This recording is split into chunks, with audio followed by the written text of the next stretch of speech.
Kevin. Popular, prominent and pesky.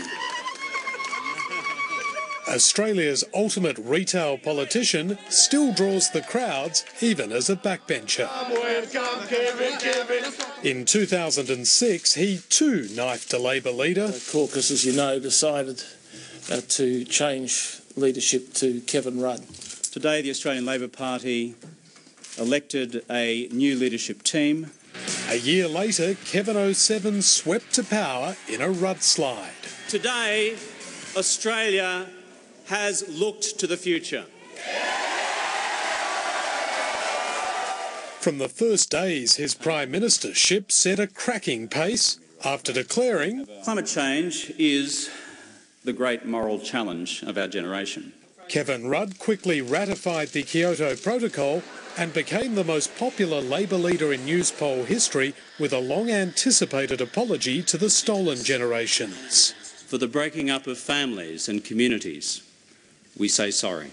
The prime ministerial jet worked overtime as the man dubbed Kevin 24/7 clocked up dozens of international trips, meeting the rich, powerful and famous. Kevin Rudd has not been to Ireland. There were embarrassments and setbacks too, as Grocery Watch and Fuel Watch failed.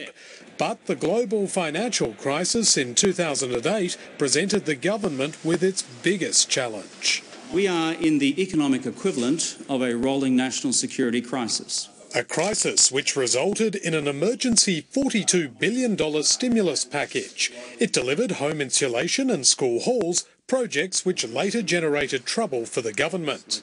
To act for our children, for our grandchildren. A trip to Copenhagen before Christmas 2009 brought very bad tidings. World leaders failed to clinch a climate deal. The Prime Minister's popularity was falling. Now, it might be easy for you to sit and 7:30 report land and say that was easy to do. Let me tell you, mate, it wasn't.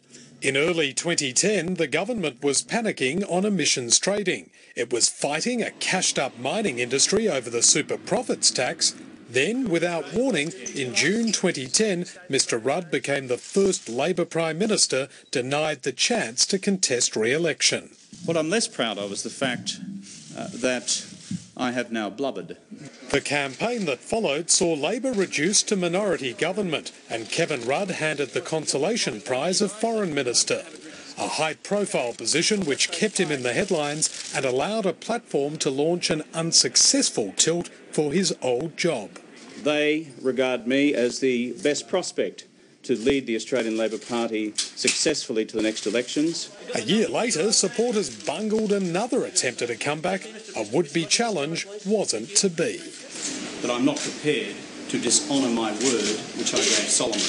But faced with the prospect of an electoral wipeout for Labor, true believers keep clinging to the hope that Kevin Rudd might save them and that a 3-year wrong could be righted.